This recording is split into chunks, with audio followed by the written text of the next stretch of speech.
सन 1980 Jim Corbett park. हमें एक गाड़ी जिम कॉर्बेट पार्क के अंदर जाती दिखाई देती है, जिसमें 2 फॉरेस्ट ऑफिसर बैठे हैं, एक रविकांत और दूसरी माया। जंगल में शेर के दहाड़ने की आवाज आती है। माया डरते हुए, सर कहीं हम गलती तो नहीं कर रहे? रात इतनी गहरी है, शेर के भी दहाड़ने की आवाज आ रही है। शेर गुस्से में लग रहा है।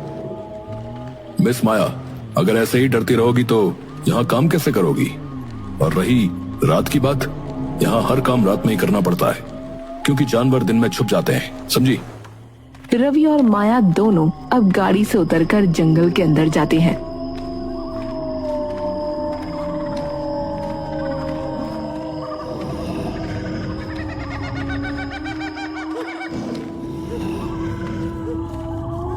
जंगल बहुत डरावना लग रहा है। जंगल में से अजीब अजीब आवाजें आ रही हैं। शेर की दहाड़ अलग सुनाई दे रही है। ये शेर हमें चेतावनी दे रहा है, लेकिन ऐसा अमूमन होता नहीं है। शेर सीधा हमला करता है, कुछ तो गड़बड़ है। तभी माया को दूर एक औरत का काला साया खड़ा नजर आता है। सर वो देखिए, जंगल में हमारे अलावा भी कोई और है। रवि को वहां कुछ नहीं दिखाई देता। वहां तो कुछ नहीं है। लगता है तुम बहुत डर गई हो माया। खुद पर विश्वास रखो। यहां जिंदगी और मौत दोनों का कुछ पता नहीं रहता। मेरे पीछे चलो।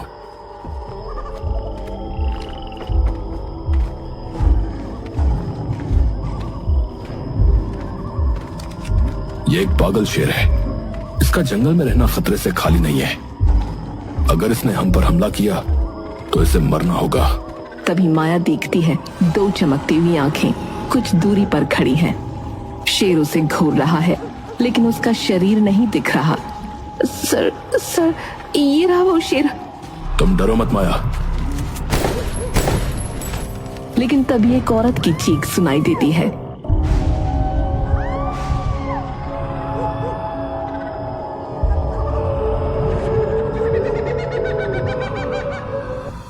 तीस साल बाद 4 टूरिस्ट कशिश, राज, राहुल और पायल जिम कॉर्बेट घूमने आए हैं। उनको एक गाइड भी मिलता है जिसका नाम बसंत है। पता है कितने सालों के बाद ये पार्क खुला है, पता है?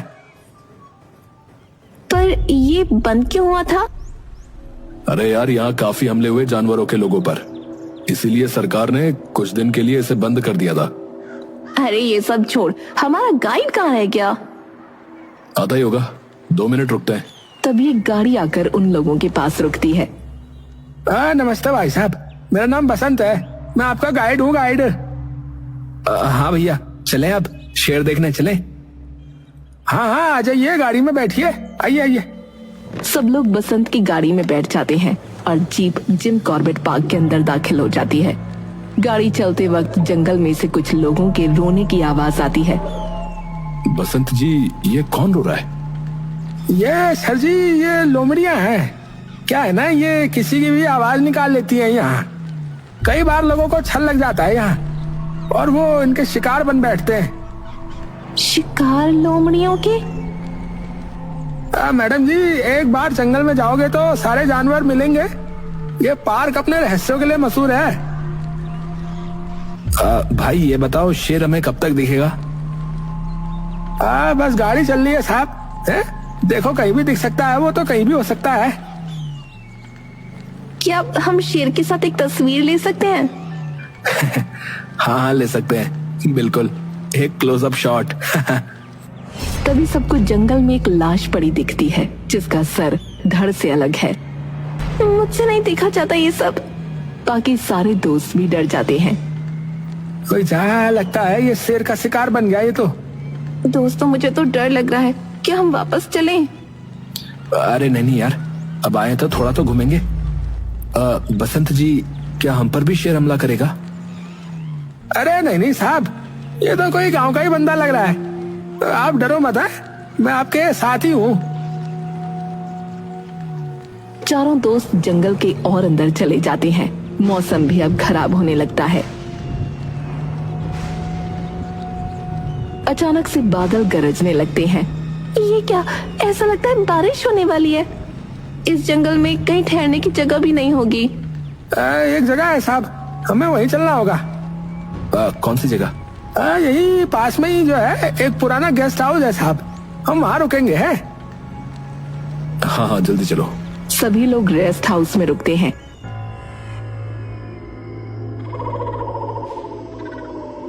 और शाम हो जाती है। बारिश अब बहुत तेज हो चुकी है। बारिश बहुत तेज हो रही है, आज रात यहीं रुकना पड़ेगा। हम सब कल सुबह यहाँ से निकलेंगे, ठीक है? कल सुबह? क्या मतलब? हम रात इस खतरनाक जंगल में गुजारेंगे? अरे पागल हो गए हो क्या? बारिश रुकते ही हमें वापस लेके चलो, समझे? अरे ताजू, यहाँ रुकने से ज्यादा खतरनाक रात का सफर है। हाँ, मैं नहीं चला सकता गाड़ी वाड़ी। हाँ, आज रात तो यहीं रुकेंगे, मैं बता रहा हूँ। देखो ज्यादा मत बोलो, समझे? हमें बेवकूफ मत बनाओ। अरे राहुल, छोड़ना उसे, छोड़, गुस्सा ठंडा कर। रुक जाते हैं यार आज रात, कल निकल जाएंगे ना। सभी रात में सोने चले जाते हैं।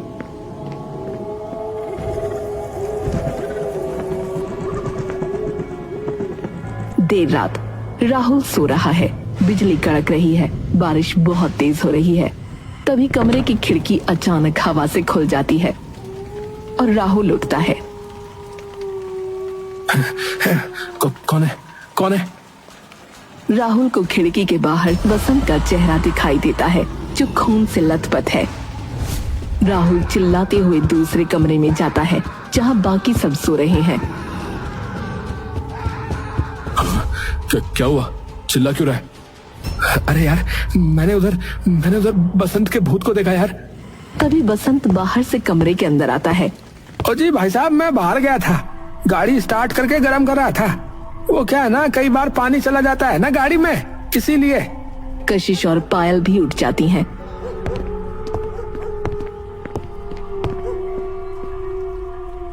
राज, इसका भरोसा मत कर, ये कोई इंसान नहीं है। मैं कह रहा हूं ये भूत है।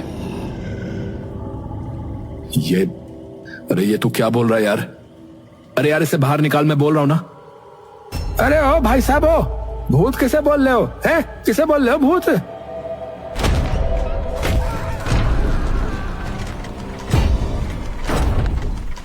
ओ भाई साहब, अरे भाई साहब, ओ दरवाजा खोलो भाई साहब। अरे वो मुझे मार देगी भाई साहब। नहीं,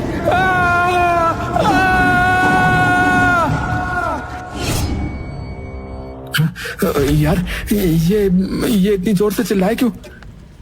अबे एकदम से सन्नाटा भी हो गया बे। क्या पता तुझे वहम हुआ हो, उसे बाहर जंगली जानवर मार देंगे यार। अरे यार, तो क्या मुझसे अंदर बुला लें क्या? हाँ, हट तू, दरवाजा मैं खोलता हूँ। जैसे ही राज दरवाजा खोलता है, सबकी चीखें निकल जाती हैं, क्योंकि उनके सामने बसंत की सरकटी लाश आकर गिरती है। चारों दोस्त जल्दी से रेस्ट हाउस का दरवाजा बंद करते हैं। देखा मैंने सच कहा था ना, किसी ने उसे मार दिया यार। सुन, इस वक्त हमें रोना नहीं है, समझा? हिम्मत से काम लेना होगा, समझा? मुझे तो बहुत डर लग रहा है। हम यहाँ से कैसे निकलेंगे? हम जाएंगे भी कहाँ? बाहर तो इतना खतरा है।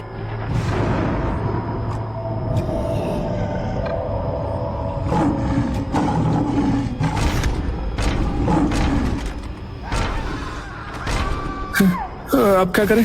वो दरवाजे पर है, वो शेर हमें मार देगा यार। सुन, हमें यहाँ से जाना होगा, वहां पीछे एक खिड़की है, चलो भागो।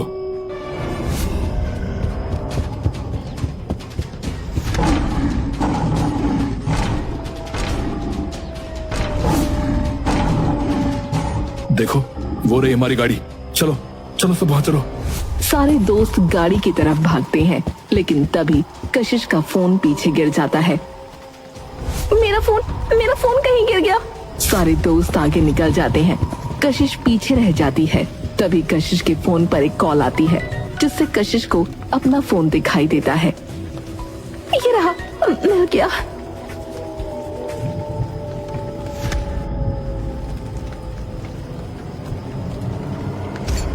मौत?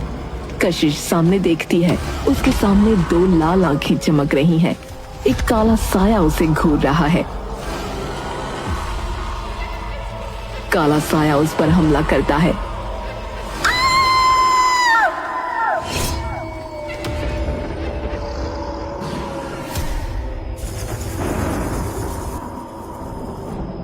पायल को कशिश की आवाज सुनाई देती है। पायल रोते हुए, राहुल, राज, वहाँ कशिश है। पायल, पायल वहां मत जा, शायद कशिश उस शेर का शिकार बन गई। आके गाड़ी में बैठ यार। पायल रोते हुए गाड़ी में बैठती है। तीनों दोस्त गाड़ी में बैठकर वहां से निकल जाते हैं।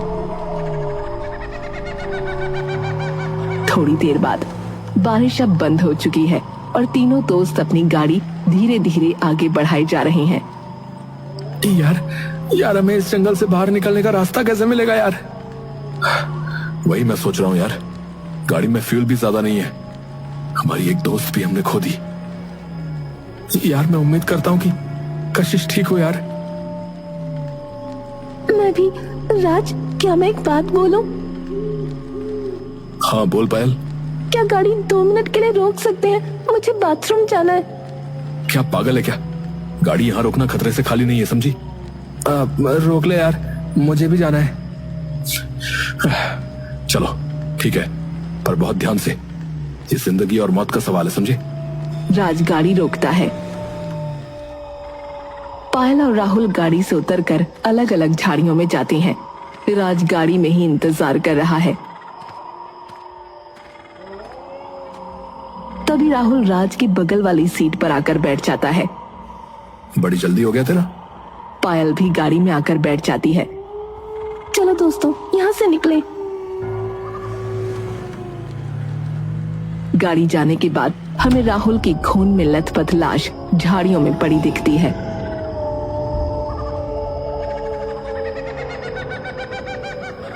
राहुल अब गाड़ी में चुपचाप बैठा है, जो राज को थोड़ा अजीब लग रहा है। क्या हुआ राहुल, तू बड़ा चुपचाप बैठा रहे? राज, तू ये कैसी बातें कर रहा है? हमारी एक दोस्त गायब है, पता नहीं वो जिंदा भी है कि नहीं। क्या बताएं, तुझे कैसा लग रहा है हमें? कशिश मेरी भी दोस्त थी, लेकिन तू बता अब क्या कर सकते हैं? सही रहेगा हम बात ना ही करें, इस जंगल से बाहर जाए पहले। सामने चौराहा आ जाता है। राज गाड़ी रोकता है। ओह शिट, ओह नो, सामने 4 रास्ते हैं। अब मैं नहीं जानता कि कौन सा सही है। गलत लिया तो पता नहीं क्या होगा यार। शायद हमें लेफ्ट लेना चाहिए। तभी राहुल धीमी आवाज में बोलता है, यहां से सीधा लो, मुझे रास्ता याद है। हैं? तुझे रास्ता कैसे याद है रे? तू पहले यहाँ आया क्या?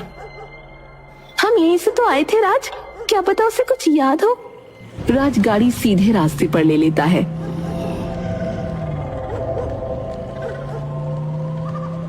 थोड़ा अंदर आने पर पायल की नजर गाड़ी के आगे वाले शीशे पर जाती है, जिसमें राहुल नहीं दिख रहा। पायल समझ जाती है कि ये राहुल नहीं है। राज, गाड़ी वापस ले, हम गलत जा रहे हैं। क्या?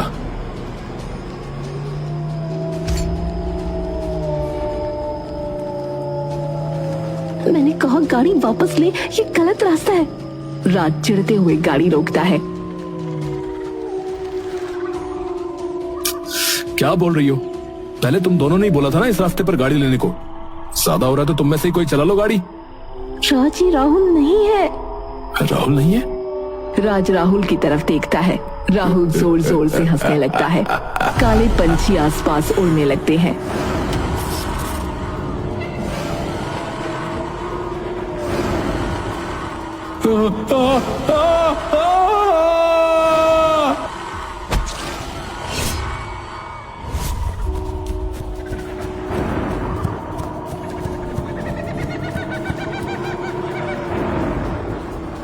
पायल को रास्ते में पेड़ पर राज का कटा हुआ सर लटका दिखाई देता है, जिससे खून बह रहा है।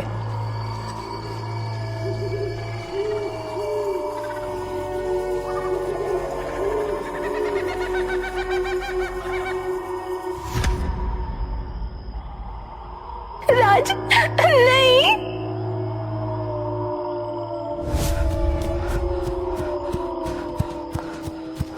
पायल भागते हुए उसी चौराहे पर आ जाती है।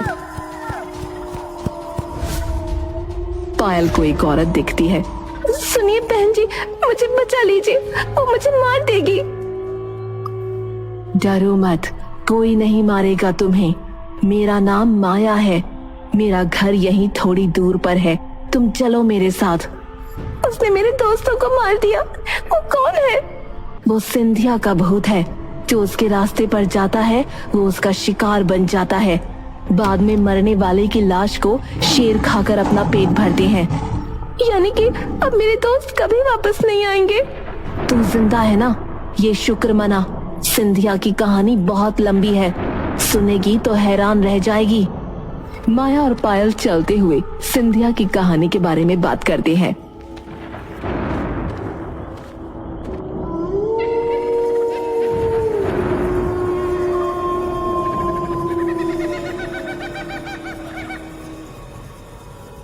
तीस साल पहले इस जंगल के पास ही के गांव में एक लड़की रहा करती थी जिसका नाम सिंधिया था। सिंधिया की रुचि बचपन से ही जादू टोने में थी, इसलिए उसने गांव कम उम्र में ही छोड़ दिया और वो इस जंगल में आकर रहने लगी। हमें सिंधिया जंगल में जादू टोना करती दिखाई देती है। कुछ शेर उसके पास आकर उसकी आंखों में देखते हैं और सिंधिया उन शेरों को अपने वश में कर लेती है। सिंधिया हंसते हुए चिल्लाती है, अब ये जंगल मेरा है और मैं यहाँ की रानी। पूरे जंगल में सिंधिया की हंसी गूंजती है। फिर एक रात एक फॉरेस्ट ऑफिसर अपने एक साथी के साथ एक शेर का शिकार करने आता है।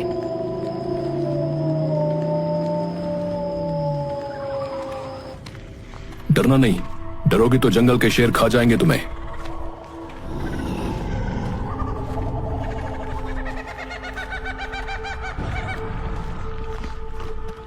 सर, मुझे डर लग रहा है, क्या हमें वापस नहीं जाना चाहिए?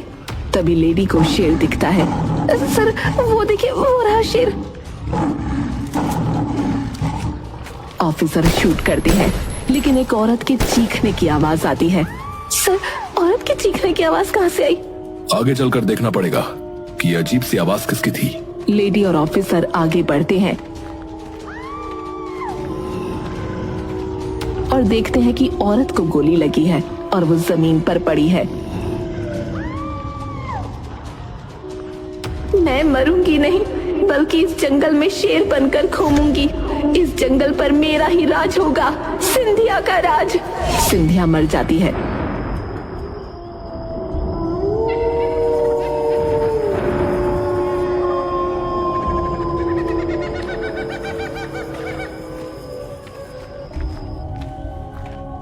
तभी जंगल का आखिरी कोना आ जाता है।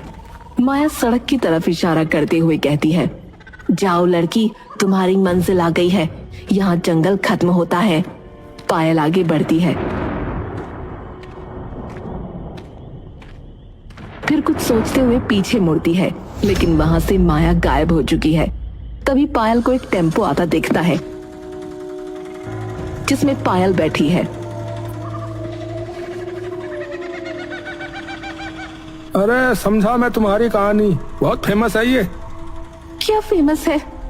अरे ये सोचो तुम बच गई, वरना सिंधिया के इन आदमखोर शेरों से कोई नहीं बच पाता। हाँ, सही वक्त पे तुम्हें माया मिल गई। कौन थी वो माया जो एक पल में गायब हो गई? माया एक औरत की आत्मा है जो इस जंगल में लोगों को बचाती है सिंधिया के भूत से। हाँ, अगर वो तुम्हें नहीं मिलती तो तुम भी मारी जाती भाई। क्या कहा? वो एक आत्मा थी, पर वो तो मेरे साथ यहाँ तक आई। अगर वो आत्मा थी तो उसकी मौत कैसे हुई? ड्राइवर हंसते हुए कहानी बताता है। रविकांत और माया सिंधिया की लाश को ठिकाने लगाने की योजना बनाते हैं। इसकी लाश को जला देते हैं, नहीं तो हमारी नौकरी तो जाएगी और हो सकता है हमें इसके कत्ल की सजा भी मिले। पर मैंने थोड़ी मारा इसे, गोली तो आपने चलाई है, आपको होगी सजा। सजा तो तब होगी जब कोई गवाह होगा। रविकांत की आंखें लाल हो जाती हैं। क्या मतलब? माया के सर में एक गोली लगती है और वो वहीं मर जाती है। गोली रविकांत ने चलाई है। अरे ये मैंने क्या किया? मुझसे ये गोली कैसे चली? रविकांत सिंधिया की लाश को देखता है जो वहां नहीं है। सिंधिया की लाश कहाँ गई? अभी तो यही थी। पीछे से आवाज आती है, पीछे मुड़। जैसे ही रविकांत मुड़ता है